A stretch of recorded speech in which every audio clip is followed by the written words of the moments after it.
Bonjour, dans la série Mathématiques pour tous, nous allons entamer aujourd'hui le cours ainsi que des exemples relatifs au nombre complexe de l'ensemble C. Pour toute interrogation ou demande de résolution d'exercice, vous pouvez nous contacter par email à l'adresse mentionnée en bas de l'écran ou à travers notre chaîne YouTube.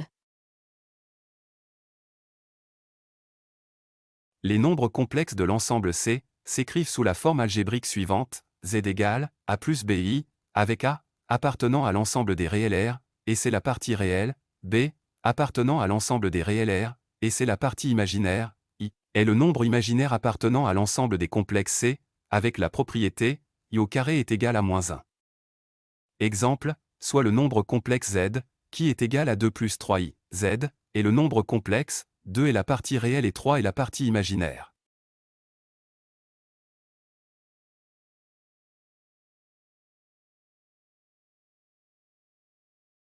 Soit, un nombre complexe Z, Z est égal à A plus BI, avec A et B, des nombres réels, le module du nombre complexe Z est la valeur positive qui est égale à la racine carrée de A au carré plus B au carré.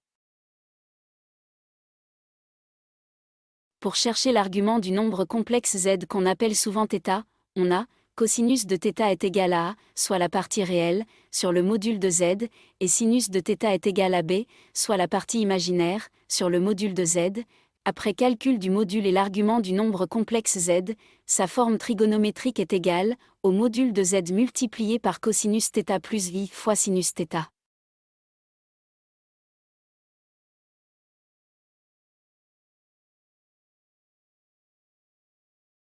Soit, un nombre complexe Z, Z est égal à A plus BI, avec A et B, des nombres réels, on pourra représenter le nombre complexe Z, sur un graphe, dont l'axe des abscisses représente la partie réelle et l'axe des ordonnées, la partie imaginaire. Le nombre complexe Z est l'affixe du point M de coordonnées, A, B, et aussi, Z est l'affixe du vecteur OM.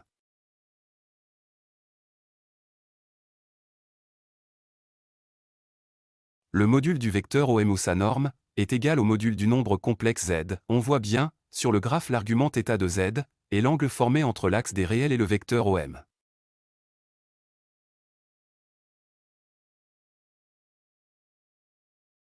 Soit le nombre complexe Z qui est égal à 3 plus 3i. Pour chercher sa forme trigonométrique, on commence par le module de Z qui est égal à racine de A carré plus B carré, soit racine de 3 au carré plus 3 au carré. En remplaçant et après calcul, on trouve le module de Z, égal à 3 racines de 2. Une fois le module de Z trouvé, on cherche son argument, ou θ, cosinus de θ est égal à A sur le module de Z, soit 3 sur 3 racines de 2, après calcul, on trouve cosinus θ égale racine de 2 sur 2, de même sinus de θ est égal à B sur le module de Z, soit 3 sur 3 racines de 2, après calcul, on trouve sinus θ égale racine de 2 sur 2. Pour chercher la forme trigonométrique du nombre complexe Z, 3 plus 3i, nous avons calculé son module ainsi que le cosinus et le sinus de son argument θ. Maintenant, on cherche la valeur de θ, soit l'argument du nombre complexe Z. Pour trouver la valeur de l'angle θ, on utilise le cercle trigonométrique dont les abscisses représentent les cosinus et les ordonnées les sinus. Comme montré sur le cercle trigonométrique suivant, on a le cosinus de θ égale à racine de 2 sur 2 et le sinus de θ égale à racine de 2 sur 2. La valeur de θ est bien pi sur 4 avec la période plus ou moins de pi, donc la forme trigonométrique de Z est 3 racines de 2, multiplié par cosinus pi sur 4, plus i sinus pi sur 4.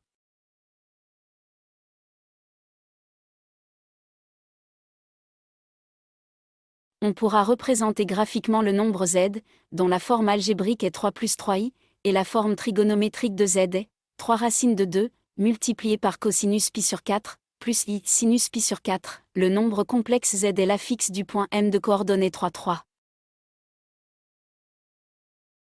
On voit bien sur le graphe suivant, la partie réelle 3 ainsi que la partie imaginaire 3 du nombre complexe Z. On voit également le module 3 racine de 2 ainsi que l'argument θ soit l'angle pi sur 4.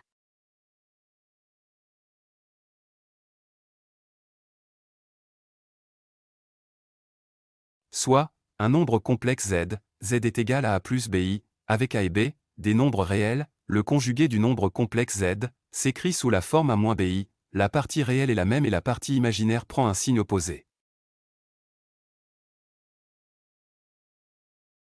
Pour la forme trigonométrique, le nombre complexe z et son conjugué ont le même module. Pour les arguments, le nombre complexe z et son conjugué ont des arguments de signe opposé. On pourra éventuellement représenter graphiquement le nombre complexe z et son conjugué par les points m et m', dont les affixes sont respectivement le nombre complexe z et son conjugué.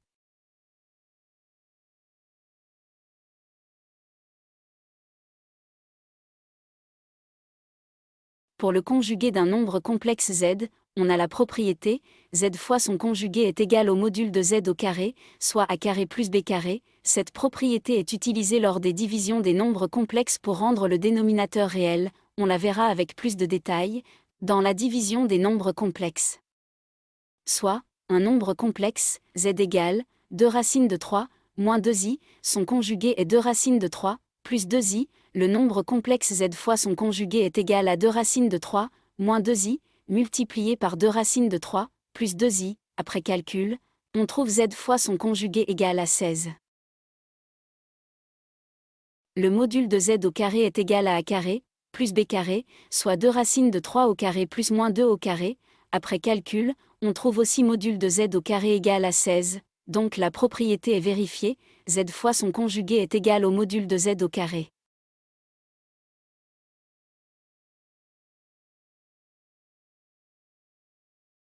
Pour additionner ou soustraire des nombres complexes de l'ensemble C, on additionne ou soustrait séparément les parties réelles et les parties imaginaires. Soit, deux nombres complexes, z1 égale à 1 plus 2i, et z2 égale à 4 moins i.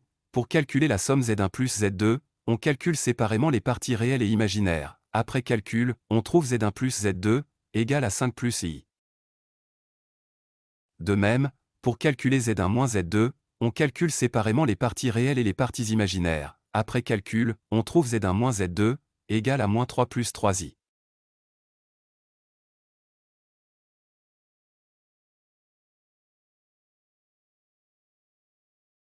Pour multiplier des nombres complexes de l'ensemble C, on utilise la distribution et la propriété i au carré égale à moins 1, puis on additionne ou soustrait séparément les parties réelles et les parties imaginaires. Soit, deux nombres complexes, z1 égale à 1 plus 2i, et z2 égale à 4 moins i.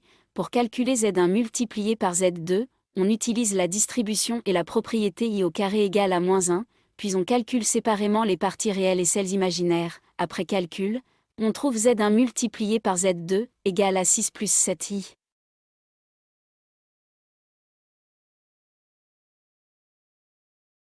Pour diviser des nombres complexes, on multiplie le numérateur et le dénominateur complexe par le conjugué du dénominateur. Après, le dénominateur devient un nombre réel, car on a la propriété, z fois son conjugué est égal au module de z au carré, soit a carré plus b carré. Soit, deux nombres complexes, z1 égale à 2 plus 3i, et z2 égale à 1 plus i. Pour calculer z1 divisé par z2, on multiplie le numérateur z1 et le dénominateur z2 par le conjugué de z2, soit par le nombre complexe, 1 moins i. Après multiplication, le dénominateur complexe z2 devient le nombre réel 2, et on continue le calcul en séparant la partie réelle et celle imaginaire. Après calcul, on trouve z1 sur z2 égale à 5 demi plus 1 demi de i.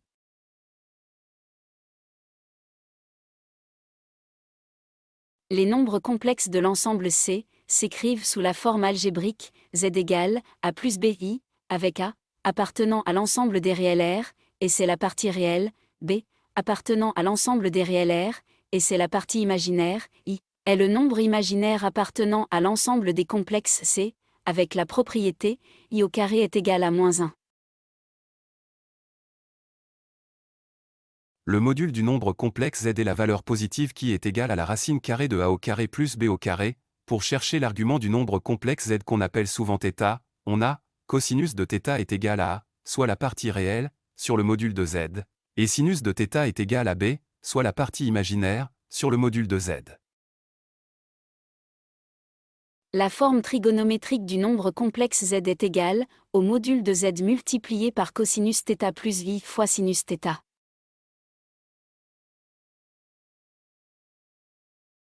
Le conjugué du nombre complexe z s'écrit sous la forme algébrique a-bi, la partie réelle est la même et la partie imaginaire prend un signe opposé. Pour la forme trigonométrique, le nombre complexe Z et son conjugué ont le même module. Pour les arguments, le nombre complexe Z et son conjugué ont des arguments de signe opposé. On a la propriété, Z fois son conjugué est égal au module de Z au carré.